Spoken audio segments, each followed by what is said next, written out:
Hello friends, Pandian ஸ்டோரில் என்ன நடக்குதுன்னு பார்க்கலாம் வாங்க. அடுத்தடுத்த சுவாரஸ்யங்களை தெரிஞ்சுக்க இந்த வீடியோவை ஸ்கிப் பண்ணாமல் கடைசி வரைக்கும் பாருங்கள். இப்போது இங்கே சக்திவேலும் குமாரும் 2 பேரும் ரூமுக்குள்ளே பேசிக்கிட்டு இருக்காங்க.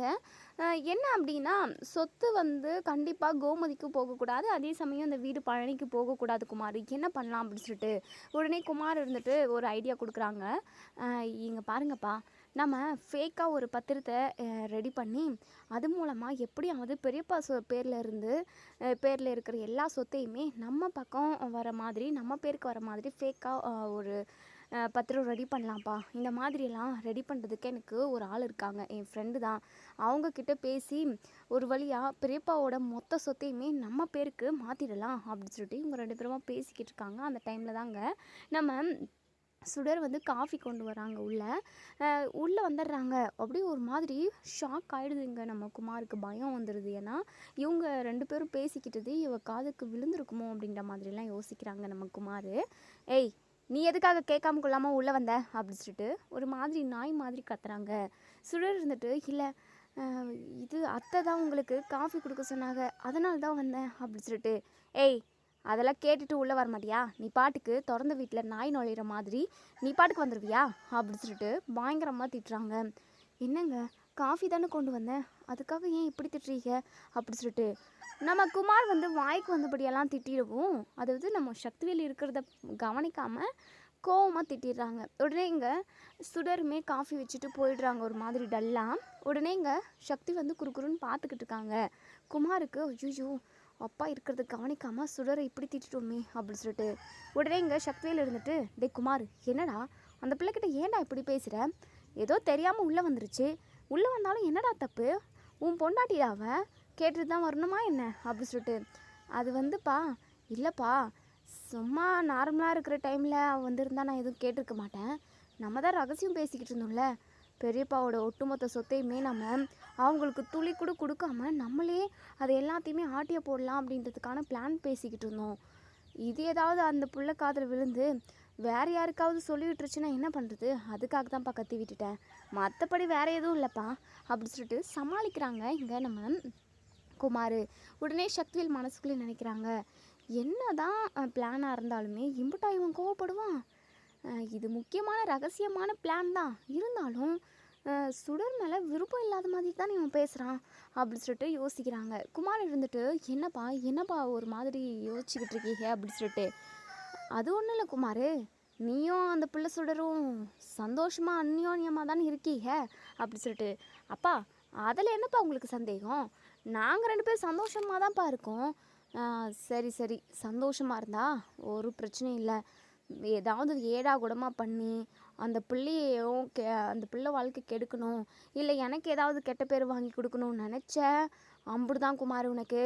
உனக்கு தான் எல்லா சொத்தும் வரணும்னு சொல்லிட்டு நான் இங்கே போராடிக்கிட்டு இருக்கேன். அதுக்கு நீ பொண்டாட்டியை ஒழுங்காக பார்த்துக்கிட்டு பொண்டாட்டிக்கிட்டு ஒன்று சேர்ந்து சந்தோஷமாக வாழ பாருடா. நீ வேறு ஏதாவது எக்குத்தப்பான வேலையை பார்த்துக்கிட்டு இருந்த அப்படின்னா அம்புடு தான், நான் என்ன பண்ணுவேன்னு எனக்கே தெரியாது அப்படின்னு சொல்லிட்டு சக்திவேல் இந்த விஷயத்தில் இங்கே நம்ம குமாருக்கு நல்லது தான் சொல்லித்தராங்க. ஏன்னா அதாவது நம்ம சுடரை விட்டால் வேறு ஆப்ஷனே அவங்களுக்கு கிடையாது. எக்குத்தப்பா ஏதாவது ஒன்று நடந்து சுடர் வீட்டை விட்டு போயிட்டாலுமே குமார் அனாதி ஆகிடுவான் அப்படின்ற பயம் இங்கே நம்ம சக்திவேலுக்கு நிறையவே இருக்குது. ஸோ அதனால் இங்கே நம்ம குமாரை கண்டிஷனாக திட்டவும் செய்கிறாங்க, கண்டிஷனும் போடுறாங்க. அதெல்லாம் விடுங்கப்பா, இப்போது நம்ம சொத்து நமக்கு வரணும், அந்த கோமதிக்கோ இல்லை இந்த பழனி சித்தப்பாவுக்கோ போகவே கூடாது. அதுக்கான ஒரு அப்படி தெளிவான ஒரு பிளானை போட்டு எப்படியாவது ஒட்டுமொத்த சொத்தையுமே நம்ம ஆட்டியை போடணும்ப்பா. ஏன்னா பெரியப்பா ரொம்ப ஓவராக பேசுகிறாரு. அது மட்டும் இல்லாமல் முன்னாடி மாதிரியெல்லாம் பெரியப்பா இல்லவே இல்லை. இப்போ அவங்க ரொம்ப மாறிட்டாரு.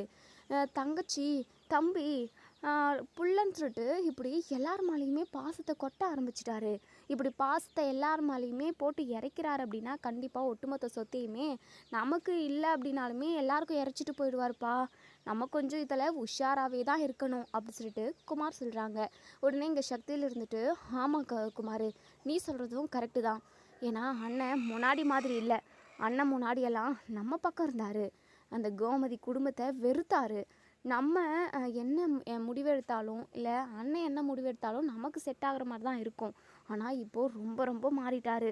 அந்த ஓடுகாலி குடும்பத்து மேலே மொத்த பாசத்தையும் கொட்டி வச்சிருக்காரு. அதையும் தாண்டி கதிர்னு ஒருத்தன் இருக்கானே, அந்த சிலிவண்டு பையன், அவன் மேலே உயிராக இருக்காரு குமார். நம்ம யாரையும் நம்ப முடியாது. அண்ணன் எப்போ மாறுவார்னே தெரியல. அதனால் நீ சொன்ன மாதிரி உன் ஃப்ரெண்டுக்கிட்ட சொல்லி ஃபேக் பத்திரம் ரெடி பண்ணுறது, அந்த டாக்குமெண்ட்டெல்லாம் ரெடி பண்ணுறதுக்கான எல்லா வழியும் பாரு. நானும் ஏதாவது இந்த அது இதுன்னு சொல்லிட்டு இந்த ஃபேக் டாக்குமெண்ட்டை அண்ணன் பீரோவில் வச்சுட்டு நான் ஒரிஜினல் டாக்குமெண்ட்டை நான் எடுத்துக்கிறேன். அந்த ஒரிஜினல் டாக்குமெண்ட்டில் எப்படியாவது இந்த ஏதாவது ஆர்டர் பிடிக்கணும், இந்த ஆர்டர் வந்திருக்கு, இது முடிச்சு கொடுக்கணும், கம்பெனி விஷயமா ஏதாவது வேலை விஷயமா பேசி அண்ணன்கிட்ட நான் கையெழுத்துமே வாங்கிடுறேன், நம்ம பேருக்கு வர மாதிரி. குமார், இதில் நம்ம ரொம்ப தெளிவாக உறுதியாக இருக்கணும் குமார். கண்டிப்பாக எப்படியாவது ஒட்டுமொத்த சொத்தையுமே நம்ம ஆண்டு அனுபவிக்கணும். யாருக்குமே ஒரு நையா பைசா கூட போகக்கூடாது குமார். நீ சொன்ன மாதிரி சீக்கிரமாக அந்த ஃபேக் டாக்குமெண்ட்டெல்லாம் ரெடி பண்ணு. அதை எல்லாத்தையுமே பர்ஃபெக்டாக ரெடி பண்ணி அண்ணன் பீரோவில் ஃபேக் டாக்குமெண்ட்டை வச்சுட்டு ஒரிஜினல் பத்திரத்தை எல்லாத்தையுமே எடுத்து அதில் நமக்கு தான் எல்லாமே அப்படின்றதையுமே எழுதி மாற்றிக்கணும். எப்படியாவது இதை செய்யணும் அப்படி சொல்லிட்டு சொல்கிறாங்க. அப்பா நீங்கள் கவலையப்படாதீங்கப்பா, நம்ம நினச்சது எல்லாத்தையுமே அப்படியே சூப்பராக நான் செஞ்சு காட்டுறேன்ப்பா.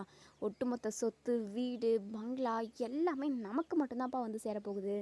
அதான் பெரியப்பா அந்த ஓடுகாலி ஃபேமிலிக்கு சப்போர்ட் பண்ணுறாருல, அவருக்குமே துளி கூட கொடுக்கக்கூடாது. அதையும் தாண்டி பெரியப்பாவுக்கு வாரிசு இல்லைப்பா. வாரிசுன்னு எடுத்துக்கிட்டா இந்த வீட்டுக்கு நான் மட்டும்தான். அப்போது பெரியப்பாவுக்கு சொத்து போனால் என்ன, போகலனா என்ன, ஏதோ பெரியப்பா சாகிற வரைக்கும் இதை வீட்லேயே ஏதோ இருந்துட்டு போகிறாரு, போனால் போகுதுன்னு விட்டுடுவோம் அப்படின்னு சொல்லிட்டு குமார் வந்து ஏதோ பிச்சை போடுற மாதிரி இங்கே சொல்கிறாங்க. ஆனால் பேராசை எப்போவுமே பெரும் நஷ்டம்னு சொல்லுவாங்க. ஸோ கண்டிப்பாக இந்த சக்திவேலும் குமாரும் பெரும் நஷ்டத்தை தான் பார்க்க போகிறாங்க. இன்றைக்கி இம்புட்டு பேராசைப்படுறாங்க அப்படின்னா, நான் எல்லா ஒட்டுமொத்த சொத்துமே நமக்கே வந்து சேர்ந்துடணும்னு நினைக்கிறாங்க அப்படின்னா, கண்டிப்பாக ஒரே ஒரு ரூபா கூட இல்லாமல் அவங்க ரொம்பவே கஷ்டப்பட போகிறாங்க, நடுத்தெருவுக்கு வர போகிறாங்க. அப்படி ஒரு சூழ்நிலை அவங்க 2 பேருக்கும் அமைஞ்சுது அப்படின்னா ரொம்ப நல்லாயிருக்கும் அப்படின்னு நினைக்கிறவங்க இந்த வீடியோ கீழே கமெண்ட் பாக்ஸில் கமெண்ட் பண்ணி தெரிவிங்க.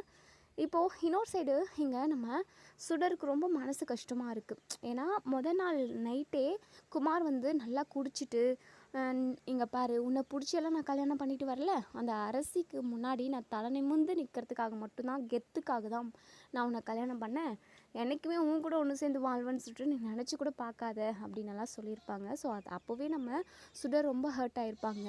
அதையும் தாண்டி சுடர் ஒரு வேலைக்காரி மாதிரி தான் இங்கே நம்ம குமார் வந்து பார்க்குறாங்க.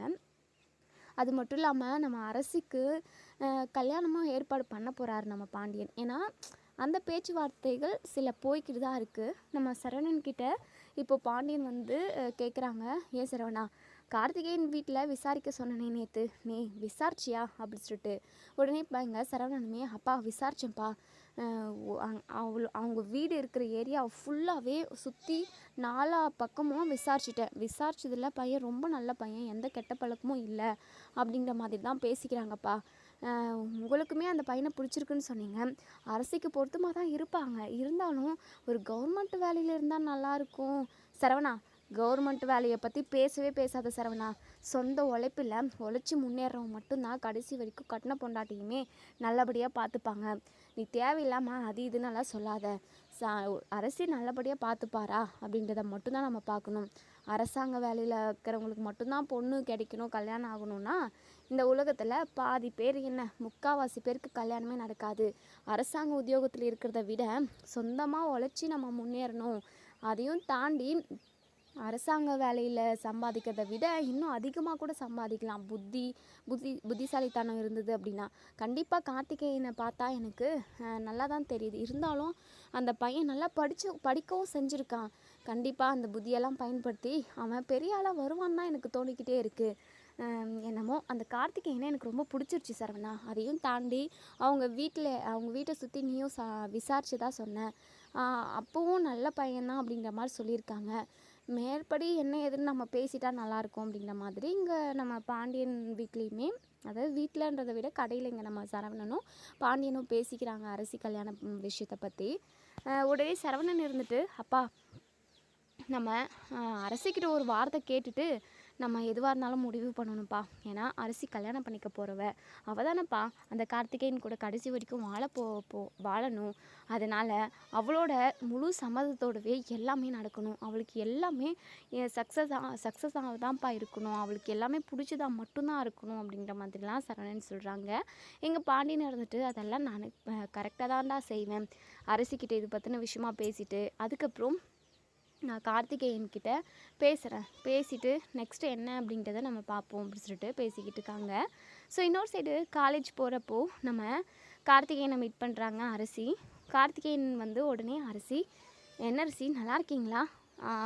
அது மட்டும் இல்லாமல் உங்ககிட்ட ஒரு முக்கியமான விஷயம் பேசணும். உங்கள் அப்பா கிட்ட நான் உங்களை ஆசைப்பட்றேன், உங்களை கல்யாணம் பண்ணிக்கிறதுக்கு ஆசைப்பட்றேன்ற மாதிரி பேசியிருந்தேன். அவரும் ஏதோ விசாரிக்கிறேன் அப்படி இப்படின்னாரு. ஏதாவது இதை பற்றின விஷயமா உங்ககிட்ட பேசினாரா அரசி அப்படின்னு சொல்லி கேட்குறாங்க. அரசி இருந்துட்டு, இல்லைங்க, அது விஷயமாலாம் என்கிட்ட எதுவுமே பேசலை. அரசி பொய் சொல்லாதீங்க அரசி. ஏங்க உண்மையாக தாங்க, நான் எதுக்காக அங்கே பொய் சொல்ல போகிறேன்? இது பற்றின விஷயமா என்கிட்ட எதுவுமே பேசலை அப்படின்னு சொல்கிறாங்க. சரிங்க நான் வரேன். இது விஷயமா பேசுகிறதுக்காக தான் உங்களை நேரில் மீட் பண்ணணும்னு நினச்சேன். சரிங்க, உங்கள் அப்பாவுக்கு எப்போ இது பற்றின விஷயமா என்கிட்ட பேசணும்னு தோணுதோ அப்போவே பேசட்டும் அப்படின்னு சொல்லிட்டு கார்த்திகேயன் அங்கேருந்து ரொம்பவே டல்லாக போயிடுறாங்க. எப்போவுமே நம்ம கார்த்திகேயன் அரசிக்கு மீட் பண்ணாங்க அப்படின்னா லொட்டுன்னு ஏதாவது ஒன்று பேசிக்கிட்டே இருப்பாங்க. ஆனால் அந்த மாதிரி இப்போ பேசவே இல்லை. ஏன்னா அரசி வந்து நமக்கு கிடைக்குவாங்களா மாட்டாங்களா அப்படின்ற ஒரு கொஷினுக்கு ஆன்சர் மட்டும்தான் அவங்க தேடிக்கிட்டு இருக்காங்க. ஸோ மற்றபடி எதுவுமே பேசணும்னு தோணல, அவங்க பாட்டுக்கு போயிட்டாங்க.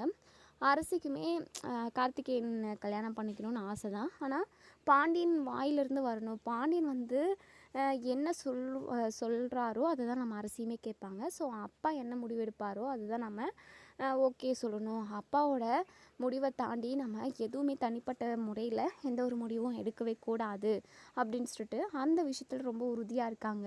ஏன்னா குமார் விஷயத்தில் நடந்ததெல்லாம் நிறைய நடந்தது. ஸோ குமார் வந்து அரிசி ஏமாத்தினது, கொடுமை பண்ணதுன்னு சொல்லிட்டு இது மூலமாக நம்ம பாண்டியன் குடும்பமே ரொம்பவே அஃபெக்ட் ஆகியிருக்காங்க. ஸோ ரொம்ப அவமானப்பட்டிருக்காங்க. திரும்பவும் அப்படி ஒரு சுச்சுவேஷனை அப்பா அம்மாக்கோ அண்ணனுங்களுக்கோ ஏற்படுத்தி கொடுத்துடக்கூடாது அப்படிங்கிற விஷயத்தில் நம்ம அரசி வந்து ரொம்ப உறுதியாக இருக்காங்க. ஸோ அதனால் அப்பா என்ன சொல்வாரோ அப்படின்ற ஒரு கேள்வி அவங்களுக்குமே இருக்குது. ஸோ கார்த்திகேயன் மேலே அவங்களுக்குமே ஒரு சின்னதாக அஃபெக்ஷன் இருக்குன்னே சொல்லலாம். ஸோ இப்போது பாண்டியன் வந்து இப்போது வீட்டுக்கு வராங்க. ஸோ காலேஜ்லாம் முடிச்சுட்டு நம்ம அரசியுமே வீட்டுக்கு வந்துடுறாங்க. ஸோ எல்லாருமே கூப்பிட்டு இந்த கல்யாணம் விஷயத்தை பற்றி பேசுகிறாங்க. என்னப்பா அரசி, அந்த கார்த்திகேயனை உனக்கு பிடிச்சிருக்காப்பா? அப்பா நீங்கள் என்ன சொல்கிறீங்களோ அதுதான்ப்பா நான் செய்ய போகிறேன். உங்களுக்கு பிடிச்சிருந்தா எனக்கு பிடிச்ச மாதிரிப்பா, உங்களுக்கு பிடிக்கல அப்படின்னா எனக்கு பிடிக்கல, நீங்கள் என்ன சொல்கிறீங்களோ அதுதான்ப்பா நான் கேட்டு நடப்பேன் அப்படின்னு சொல்லிட்டு ரொம்பவே ஜென்டிலாக சொல்கிறாங்க ஆன்சர். ஸோ நம்ம பாண்டியன் இருந்துட்டு, இல்லைப்பா அரசி, அவங்க வீட்டு பக்கம் அக்கெல்லாம் விசாரிக்க சொன்னேன். விசாரிச்சதில் கார்த்திகேயன் வந்து ரொம்ப நல்லவர் அப்படின்ற மாதிரி தான் சொல்லியிருக்காங்க. அதான் அந்த பையனை பார்க்குறப்போ நல்ல பையனாக இருக்கான், ரொம்ப புத்திசாலித்தனமாக இருக்கான், சொந்த உழைப்பில் முன்னேறணும்னு சொல்லிட்டு நினைக்கிறான். இதை தாண்டி நமக்கு என்ன வேணும் சொல்லு? கண்டிப்பாக அவனை ரொம்ப நல்லா பார்த்துப்பான்னு என் உள் மனசு சொல்லுதுப்பா. எனக்கு அந்த கார்த்திகேயன் தம்பியை ரொம்ப பிடிச்சிருக்கு. உனக்கு பிடிச்சிருந்தது அப்படின்னா கண்டிப்பாக நம்ம கல்யாணத்துக்கான ஏற்பாடு செய்யலாம்ப்பா அப்படின்னு சொல்லிட்டு, அப்பா உங்களுக்கு பிடிச்சிருக்குல்லப்பா நடத்துங்கப்பா அப்படின்னு சொல்லிட்டு சொல்லிடுறாங்க. இப்போ அதுக்கப்புறம் இது விஷயமா நம்ம பாண்டியன் வந்து கார்த்திகேயன்கிட்டையும் பேசுகிறாங்க. ஸோ கார்த்திகேயனுக்கு பயங்கர ஹாப்பி. ஸோ நிச்சயமும் நாள் குறிக்கிறாங்க. ஸோ இந்த நாளில் இப்போ வரப்போகிற வெள்ளிக்கிழமை நிச்சயத்தை வச்சுக்கலான்ற மாதிரியுமே ஃபோன்லேயே பேசி ஒரு நல்ல நாள் பார்த்து முடிவு எடுத்துடுறாங்க. நம்ம கார்த்திகேயனுக்கு பயங்கர ஹாப்பி. அதுக்கப்புறம் மறுநாள் காலையில் நம்ம அரசி வந்து இப்போது இங்கே காலேஜுக்கு போய்கிட்டு இருக்காங்க. ஸோ அப்போ தான் கார்த்திகேயன் நேராக வராங்க. அரசியை பார்த்ததுமே அப்படியே ஒரு வெக்கமாக இருக்குது கார்த்திகேயனுக்கு. குமாருமே அப்போ தான் வந்து நிற்கிறாங்க, தூரத்துலேருந்து கொஞ்சம் தூரத்துலேருந்து இருக்காங்க. ஸோ அரசியும் நம்ம கார்த்திகேயனும் பேசுகிறது குமாருக்கு கேட்குன்னு வச்சுக்கோங்களேன், அந்த தொலைவில் நின்றுக்கிட்டு இருக்காங்க. என்ன இவங்க 2 பேரும் அடிக்கடிக்கு மீட் பண்ணிக்கிறாங்க, ஒருவேளை லவ் பண்ணுவாளோ இந்த அரசி? இல்லை, இந்த அரசி லவ் பண்ணவும் கூடாது. ஒருவேளை அப்படியே லவ் பண்ணாலும் அவனை கல்யாணம் பண்ணிக்கிட்டு சந்தோஷமாக நிம்மதியாக வாழவே கூடாது, இவளை நிம்மதியாக வாழவும் விடக்கூடாது அப்படின்னு சொல்லிட்டு மனசுலேயே நினச்சிக்கிட்டு நின்றுக்கிட்டு இருக்காங்க. இப்போது கார்த்திகேயன் இருந்துட்டு, எனக்கு என்ன பேசுறதுன்னே தெரியலைங்க, ஒரு மாதிரி என்ன சொல்கிறதுனே எனக்கு புரியலைங்க. உங்களுக்கு எனக்கும் கல்யாணம் நடக்க போகுதுங்க அப்படி சொல்லிட்டு அரசியுமே வெக்கப்பட்டுக்கிட்டே பேசிக்கிட்டு இருக்காங்க. ஸோ இப்படி இவங்க 2 பேரும் பேசிக்கிட்டு இருக்காங்க. நாளைக்கு அதாவது வரப்போகிற வெள்ளிக்கிழமை நிச்சயம் அப்படிங்கிற மாதிரிலாம் அதை பற்றி பேசிக்கிட்டு இருக்கோம். இது எல்லாமே இங்கே நம்ம குமாருக்கு காதில் விழுகுது. அப்படி பைத்தியமே பிடிக்குது குமாருக்கு. பயங்கரமாக டென்ஷன் ஆகுறாங்க. உடனே இங்கே கார்த்திகேயன்கிட்டையும் அரசிக்கிட்டையும் வந்து நிற்கிறாங்க. டேய் என்னடா அரசி, நீ நிச்சயம் பண்ணி கல்யாணம் பண்ணிக்க போறியா? இங்கே பாரு, இவளாம் ரொம்ப நல்ல பொண்ணெல்லாம் கிடையவே கிடையாது. இவளெல்லாம் கல்யாணம் பண்ணிக்கிட்ட அப்படின்னா உன் வாழ்க்கை தான் கெடும். அது மட்டும் இல்லாமல் நீ அவளை லவ் பண்ணி கல்யாணம் பண்ணிக்கிட்ட அப்படின்னா, இல்லை நிச்சயமே நடந்துருச்சு அப்படின்னா கண்டிப்பாக கல்யாணம் நடக்காது. ஏன்னா இவள் உன்னை ஏமாத்திடுவா. அப்படி தானே என்னையும் ஏமாத்தினா அப்படி சொல்லிட்டு இதை கேட்டு கார்த்திகேயன் பயங்கரமாக ஷாக் ஆகுறாங்க. அரசிக்கு பயங்கரமாக கோவம் வருது. இங்கே பாரு, தேவையில்லாமல் என் வாழ்க்கை விஷயத்தில் குறுக்கிடுற வேலை வச்சுக்காத. உனக்கு என்ன தான் பிரச்சனை? என்னை நிம்மதியாகவே இருக்கவே விட மாட்டியா அப்படி சொல்லிட்டு கார்த்திகேயன் இருந்துட்டு இங்கே குமார்கிட்ட, டேய் இங்கே பாருடா, நாங்கள் கல்யாணம் பண்ணிக்க போகிறோம், என்னமோ பண்ணிக்க போகிறோம், தேவையில்லாமல் எங்கள் வழியில் நீ குறுக்கிடாத, உன் வேலை என்னமோ அதை பார்த்துட்டு போடா அப்படி சொல்லிட்டு சொல்லவும் இங்கே குமார் பயங்கர கோவமாக வீட்டுக்கு போகிறாங்க. வீட்டுக்கு போனதுமே ரூமில் எப்போவுமே ஸ்டாக், அதாவது சரக்கு ட்ரிங்க்ஸ் எப்போவுமே ஸ்டாக்கில் வச்சுருப்பாங்க. ஸோ ரூமுக்கு போனதுமே ஃபுல்லாக போதை அடிக்கிறாங்க. செம்மையாக அப்படியே தலைக்கு ஏறுற வரைக்கும் அந்தளவுக்கு குடிக்கிறாங்க. அப்படியே குடிச்சிட்டு தலையே நிற்கலை. அரசி, உன்னை நான் நிம்மதியாகவே வாழவே விட மாட்டேன்டி அப்படி சொல்லிட்டு அவங்க பாட்டுக்கு பேசிக்கிட்டு இருக்காங்க. அப்போ தான் நம்ம சுடர் வந்து ரூம்குள்ளே வரவும் குமார் நல்லா அப்படியே தலைகால் புரியாமல் குடிச்சிருக்கிறத கவனிக்கிறாங்க. ஏங்க எதுக்கு அவங்க குடித்து உடம்ப கெடுத்துக்கிறீங்க? இப்படி குடிக்காதீங்க அப்படி சொல்லிட்டு, ஏய் என்ன குடிக்காதன்னு சொல்கிறதுக்கு நீ யாருடி?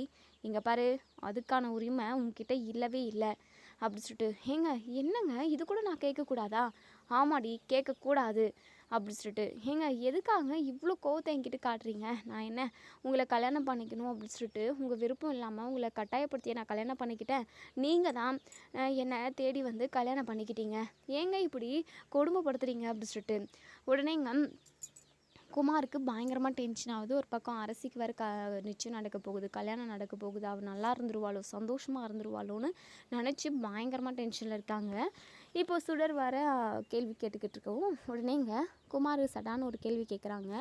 ஏன் சுடர், நீ நம்ம கல்யாணத்துக்கு முன்னாடி யாரையாவது லவ் பண்ணியா அப்படி சொல்லிட்டு கேட்குறாங்க. உடனே இங்கே சுடர் அப்படியே போய் யோசிக்கிறாங்க, அப்படியே பதட்டப்படுறாங்க. என்ன நீ யோசிக்கிறத பார்த்தா யாரையோ லவ் பண்ணியிருக்க போல. இங்கே பாரு, என்கிட்ட எதுவாக இருந்தாலும் உண்மையாக சொல்லிடு. நானும் உன்கிட்ட அரசி பற்றின விஷயமா சொன்னேன்ல, அதே மாதிரி நீ உண்மையை சொல்கிற. ஏதாவது என்கிட்டேருந்து மறைக்கணும்னு நினச்ச அப்படின்னா உசுரோடவே இருக்க மாட்டேன் அப்படி சொல்லிட்டு இங்கே மிரட்டுறாங்க குமார். உடனே சுடருக்கு பொய் சொல்கிறதா உண்மையை சொல்கிறதானே தெரியல. உண்மையை சொன்னால் இவங்க குடிச்சிட்டு இருக்கிறதுனால ஏதாவது வம்பு இழுப்பாங்களோ அப்படின்னும் யோசிக்கிறாங்க. ஏய் என்னடி, என்ன யோசிச்சுக்கிட்டு நின்றுக்கிட்டு இருக்க, சொல்லுடி அப்படி சொல்லிட்டு எங்கள் குமார் வந்து பயங்கர கோவமாக கேட்கவும், ஆமாங்க நான் ஒருத்தவங்களை லவ் பண்ணேன் அப்படி சொல்லிட்டு எங்கள் சுடர் சொன்னதை கேட்டு இங்கே நம்ம குமாருக்கு பயங்கரமாக ஷாக் ஆகுது. என்ன சொல்கிற, என்ன சொன்ன, லவ் பண்ணியா? அது எப்படி நீ லவ் பண்ணலாம்? என்ன கல்யாணம் பண்ணிக்க போகிறவ? யாரையுமே பார்த்துருக்கவே கூடாது, யாரையும் லவ் பண்ணியிருக்கக்கூடாது, ஒரு ஆம்பளையை கூட ஏற எடுத்து பார்த்துருக்கவே கூடாது. எனக்கு பொண்டாட்டி அமைஞ்சிட்டு அது எப்படி நீ வேற ஆளை லவ் பண்ணியிருக்கலாம்? லவ் பண்ணுறப்போ அங்கே எங்கேன்னு சுற்றினீங்களா, தனியாக ரூம் போட்டீங்களா அப்படி இப்படின்னு சொல்லிட்டு ஒரு மாதிரி அசிங்கமாக கேட்குறாங்க. என்னங்க இப்படியெல்லாம் பேசிக்கிட்டு இருக்கீங்க அப்படி சொல்லிட்டு, பின்ன லவ் பண்ணால் என்ன நடக்கும்? லவ் பண்ணுறப்போ அது இது அப்படின்னு இருக்க தானே செய்யும், அப்படியெல்லாம் இருந்தியலா அப்படி சொல்லிட்டு குமார் கேட்கவும் உடனே இங்கே சுடர் இருந்துட்டு, இங்கே பாருங்கள் அசிங்கமாலாம் பேசாதீங்க அப்படி சொல்லிட்டு, ஓ இதெல்லாம் அசிங்கமாக இருக்கோ, அப்போ லவ் பண்ணுறப்போ அசிங்கமாலாம் இருக்காதோ அப்படி சொல்லிட்டு கேட்குறாங்க. உடனே சுடர் இருந்துட்டு, இங்கே பாருங்கள் நீங்கள் என்னை ரொம்ப டார்ச்சர் பண்ணுறீங்க. நான் என்னமோ உங்கள் காலில் விழுந்து என்னை கல்யாணம் பண்ணிக்கோங்கன்னு கெஞ்சின மாதிரி கல்யாணம் பண்ணிட்டு வந்துட்டு எங்கிட்ட அப்படியே ரொம்ப ஓவராக ரகுடாக பேசிக்கிட்டு இருக்கீங்க. நீங்களாக தானே வந்தீங்க அப்படி சொல்லிட்டு, என்னடி அடிக்கடிக்கு நீங்களாக வந்தீங்கன்னு சொல்லிக்கிட்டு இருக்க? இங்கே பாரு, இப்போ கூட அந்த பையன் உன்னை லவ் பண்ணிக்கிட்டு இருக்கானா இல்லை பிரேக்கப் ஆகிடுச்சா அப்படி சொல்லிட்டு, நாங்கள் உசுராக லவ் பண்ணிக்கிட்டு தாங்க இருந்தோம். நாங்கள் 2 பேரும் கல்யாணம் பண்ணிக்கணும்னு ஆசைப்பட்டோம். ஆனால் நீங்கள் வந்து எங்கள் வீட்டில் பொண்ணு கேட்டதுனால என் அம்மாவும் அப்பாவும் என்னை பிளாக்மெயில் பண்ணி நான் செத்துருவேன், நீ இந்த கல்யாணத்துக்கு ஓகே சொல்லி தான் ஆகணும், நல்ல இடம் அப்படி இப்படின்னு என்னை ஓகே சொல்ல வச்சுட்டாங்கங்க. இப்போ கூட அந்த பையனை என்னால் மறக்க முடியல அப்படி சொல்லிட்டு எங்கள் நம்ம சுடர் வந்து சொல்கிறாங்க. இதை கேட்டேங்க அப்படியே குமாருக்கு மண்டை அப்படியே உச்சந்தலை வரைக்கும் ஏறுது. என்னடி என்ன, அப்போது உசுருக்கு உசுராக ஒருத்தனை லவ் பண்ணிவிட்டு என்ன கல்யாணம் பண்ணிக்கிட்டு என் வாழ்க்கை கெடுக்கலான்னு வந்திருக்கியா, உன்னெல்லாம் கொன்னே போடணுண்டி அப்படின்னு சொல்லிட்டு பக்கத்துலேயே அந்த பூச்செடி கிளாஸ் மாதிரி ஒன்று வச்சுருக்காங்க. ஸோ அதை எடுத்து அப்படியே ஓங்கவும், ஏங்க என்னங்க பண்ணிக்கிட்டு இருக்கீங்க, எனக்கு உங்களை சுத்தமாக பிடிக்கலைங்க, நான் ஒரே ஒரு காரணத்துக்காக மட்டும்தான் நான் உங்களை கல்யாணம் பண்ணிக்கிட்டேன், என் அம்மாவுக்கும் என் அப்பாவுக்கும் எதுவும் ஆகிடக்கூடாது அப்படின்றதுக்காக மட்டும்தான். நான் லவ் பண்ண பையனை கல்யாணம் பண்ணிக்கிட்டு போயிருந்தா நான் ரொம்ப சந்தோஷமாக இருந்திருப்பேன். அது மட்டும் இல்லாமல் இப்போ கூட எனக்காக லவ் பண்ண பையன் இப்போ கூட நான் வெயிட் பண்ணிக்கிட்டு தான் இருக்கான். நான் போனேன், நான் ஓகே சொன்னேன் அப்படின்னா அவன் வந்து இப்போவே இங்கேருந்து என்னை கூட்டிகிட்டு போயிடுவான். தேவையில்லாமல் என்னை கொடுமைப்படுத்துகிற வேலைலாம் வச்சுக்காதீங்க, ஏதோ போனால் போதுன்னு நான் இந்த வீட்டில் இருந்துக்கிட்டு இருக்கேன் அப்படின்னு சொல்லிட்டு சுடர் சொல்கிறாங்க. ஸோ இதை கேட்டு எங்கள் குமார் வந்துட்டு, ஓ அந்தளவுக்கு உனக்கு திமிரு வந்துடுச்சு அப்படின்னு சொல்லிட்டு பல்லார்னு அடிக்கிறாங்க. உடனே எங்கள் சுடர் வந்துட்டு, இங்கே பாருங்கள் அவ்வளோதான் உங்களுக்கு மரியாதை, இங்கே பாருங்கள் இப்போ கூட என் நெஞ்சில் தான் நான் லவ் பண்ண பையனை வச்சுக்கிட்டு இருக்கேன் அப்படின்னு சொல்லிட்டு ஃபோட்டோவை எடுத்து காட்டுறாங்க. இதுதான் நான் லவ் பண்ண பையன், இந்த பையனை தான் நான் உசுருக்கு உசுராக நான் விரும்பினேன். இப்போது இந்த நிமிஷம் இனிமேல் நான் எதுக்காக உங்ககிட்ட கஷ்டப்பட்டுக்கிட்டு இருக்கணும். இன்றைக்கி கூட அதாவது என் லவ்வரு எனக்காக வெயிட் பண்ணிக்கிட்டு இருக்கான். உங்கள் கூட நான் கஷ்டப்பட்டுக்கிட்டு இருக்கணும்னு எனக்கு எந்த தலையெழுத்தும் இல்லை. நீங்கள் பணம் வச்சுக்கிட்டு இருந்தால் நீங்கள் என்ன பெரிய இவகளா, நான் இப்போவே கிளம்புறேங்க அப்படின்னு சொல்லிட்டு மூட்டை முடிச்சு எல்லாம் பேக் பண்ணுறாங்க. ஏய் அப்படின்னு சொல்லிட்டு தலைமுடியை பிடிச்சி அப்படியே தரன்னு இழுத்துட்டு வந்து ஆட்டுறாங்க தலையை, நம்ம சுடரோட தலையை. சுடர் இருந்துட்டு, ஏங்க என்னை விடுங்க, எதுக்காக என்னை இப்படி கொடுமைப்படுத்துறீங்க, பொண்ணோட பாவம் கண்டிப்பாக உங்களை விடவே விடாதீங்க, தேவையில்லாமல் இப்படி பாவத்தை தலையில் கட்டிக்காதீங்க, என்னை விடுங்க அப்படின்னு சொல்லிட்டு, ஏய் என்கிட்டே இம்புடு திமிரா பேசுகிற, என் லவ்வர் கூட இப்போ நான் ஓடி போக போகிறேன்னு சொல்லிட்டு துணியெல்லாம் ஏன் முன்னாடியே பேக் பண்ணுறேன், உனக்கு எம்புடு தைரியம் இருக்கும், உன்னை உண்டிலன்னு பண்ணாமல் விட மாட்டேன்டி, உன்னை சாவடிச்சிட்டு அந்த அலசி கழுத்தில் தாலியை கட்டி நான் அந்த வீட்டுக்கு கூட்டிகிட்டு வரேன்டி அப்படின்னு சொல்லிட்டு எங்கள் குமார் வந்து அப்படியே பேய் மாதிரி நடந்துக்கிறாங்க. உடனே தலைமுடியை பிடிச்சி மேலேருந்து தரன்னு படிக்கட்டு அப்படியே படிக்கட்டுலேருந்து கீழே ஹாலுக்கு இழுத்துட்டு வந்துடுறாங்க. சுடர் பயங்கரமாக அழுகுறாங்க. கிச்சனில் இருந்து ஏதோ சத்தம் கேட்குதுன்ட்டு ஓடி வராங்க நம்ம வடிவு மாதிரி. ஹாலில் தான் நம்ம முத்துவேலும் அப்பத்தான் உட்காந்துருக்காங்க. எங்கள் அப்பத்தா இருந்துட்டு, டே டே டே டே குமார் என்னடா பண்ணிக்கிட்டு இருக்க, ஏன்டா இப்படியா அந்த புள்ளைய போட்டு சித்திரவதை பண்ணுறேன், முடியை பிடிச்சி இழுத்துட்டு வரையடா, வலிக்காத அந்த பிள்ளைக்கு, பாவம் அழுகுது, ஏன்டா இப்படி பண்ணுறாவுல அப்படின்னு சொல்லிட்டு. அப்பத்தா இவ என்ன காரியம் பண்ணி வச்சுருக்கான்னு தெரியுமா அப்பத்தா, இப்போ இவளுக்கு என் கூட ஒன்று சேர்ந்து வாழ்கிறதுக்கு பிடிக்கலையாம், அவளோட லவ்வரு வெளியே காத்துக்கிட்டு இருக்கானா, அவள் லவ்வர் கூட ஓடி போகிறதுக்காக ஏன் முன்னாடியே ட்ரெஸ் எல்லாம் பேக் பண்ணுறாத்தா அப்பத்தா அப்படின்னு சொல்லிட்டு இங்கே நம்ம குமார் வந்து என்ன நடந்தது அப்படிங்கிறத ஃபஸ்ட்டுலேருந்து எதுவுமே சொல்லாமல் நம்ம அதாவது சுடர் சொன்னதை மட்டும் சொல்கிறாங்க. இதை கேட்டீங்க நம்ம அப்பத்தா முத்துவேல் வடிவு மாறின்னு இவங்க எல்லாருமே பயங்கரமாக ஷாக் ஆகுறாங்க. என்னடா சொல்கிற அப்படின்னு சொல்லிட்டு, ஆமாம் அப்பத்தா என்னை இவளுக்கு பிடிக்கலையாம், நீ பணம் வச்சுருந்தா பெரிய இவனா, நான் லவ் பண்ண பையன் கூட தான் ஒன்று சேர்ந்து வாழ்வேன், என் அம்மாவும் என் அப்பாவும் கட்டாயப்படுத்துறதுனால தான் உனக்கு கழுத்தை நீட்டினேன், ஆனால் இன்றைக்கும் என் லவ் பண்ண பையனை மறக்க முடியல, நான் அவன் கூட தான் வாழ போகிறேன்னு சொல்லிட்டு என்கிட்ட திமுறா சொல்கிறா அப்பத்தா, பின்ன எனக்கு கோவம் வருமா வராதா, இவளை நான் அடித்து கொல்லாமல் விட மாட்டான் அப்பத்தா அப்படின்னு சொல்லிட்டு அடிக்க போகிறாங்க. உடனே முத்துவில் இருந்துட்டு, டே டே டே நில்றா ஒரு நிமிஷம், ஆமாம் நீ குடிச்சிருக்கியாடா அப்படி சொல்லிட்டு அப்படிங்க நம்ம குமாருக்கு அப்படி முகம் அப்படியே ஃபுல்லாக வேத்துருது, பயம் பதட்டும், ஏன்னா அவங்க பெரியப்பானாவே ஆட்டோமேட்டிக்காக பயம் வந்துடுது நம்ம குமாருக்கு. ஸோ அப்படியே ஒரு மாதிரி ஷாக் ஆகிட்டாங்க. என்னடா தலை நிறைய குடிச்சிட்டு தலைக்கு ஏறுற மாதிரி குடிச்சு நிற்கிறதுக்கு கூட ஸ்ட்ரென்த் இல்லாமல் அந்த புள்ளையை பிடிச்சி தரன்னு இழுத்துட்டு வர, தேவையில்லாமல் நீயா கதை கட்டிக்கிட்டு இருக்குன்னு எனக்கு நல்லா தெரியுது, அந்த பிள்ளை என்னமோ நல்ல பிள்ளையாக தான் இருக்குது, அடிக்கடிக்கு நீ பேசுகிற விதத்தை கூட நான் கவனிச்சேன்டா, நீ பேசுகிற விதமே எதுவுமே சரியில்லாமல் தான் இருந்தது, எனக்கு என்னமோ நீ தான் அந்த பிள்ளையை கொடுமை பண்ணுறியோன்னு எனக்கு தோணுது. டேய் குமார் சொல்லுடா, உன்னுடைய திட்டம் என்னடா, இந்த பொண்ணோட வாழ்க்கையும் கெடுக்கணும்னு நினைக்கிறேன் நீ அப்படின்னு சொல்லிட்டு முத்துவேல் கேட்குறாங்க.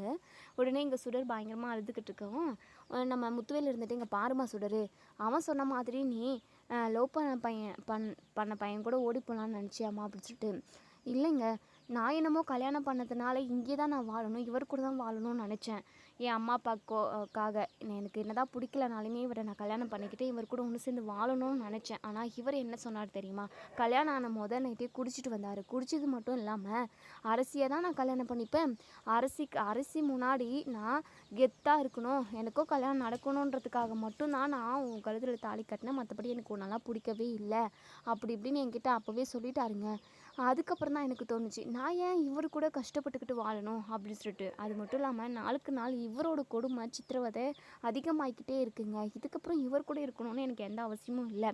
நான் லவ் பண்ண பையன் கூடயே போக போகிறேங்க அப்படி சொல்லிட்டு. உடனே அப்பத்தா பயங்கரமாக ஷாக் ஆகுறாங்க. ஐயோ! டேய் குமாரு, ஏன்டா இப்படி கேவலமாக பண்ணிக்கிட்டு இருக்க? கல்யாணம் பண்ணிட்டு வந்த புள்ள கூட ஒன்று சேர்ந்து வாழ்றதுக்கு உனக்கு என்னதான்டா கேடு? ஏன்டா இப்படி அசிங்கம் பண்ணிக்கிட்டு இருக்க அப்படின்னு சொல்லிட்டு அப்பதான் வந்து எங்கள் குமாரை பயங்கரமாக திட்டுறாங்க. ஸோ இதோட இந்த ரிவ்யூ முடியுது. இதுக்கப்புறம் என்ன நடக்க சொல்லி வெயிட் பண்ணி பார்ப்போம் ஃப்ரெண்ட்ஸ். நம்ம சுடர் வந்து அவங்க நினச்ச மாதிரியே குமாரை விட்டு பிரிஞ்சு லவ் பண்ண பையன் கூட போக போகிறாங்களா, இல்லை நம்ம முத்துவேலும் அப்பத்தாவும் பேசி ஒரு நல்ல முடிவு எடுக்க போகிறாங்களா, என்ன நடக்கும் அப்படிங்கிறத பார்க்கலாம். தேங்க்யூ.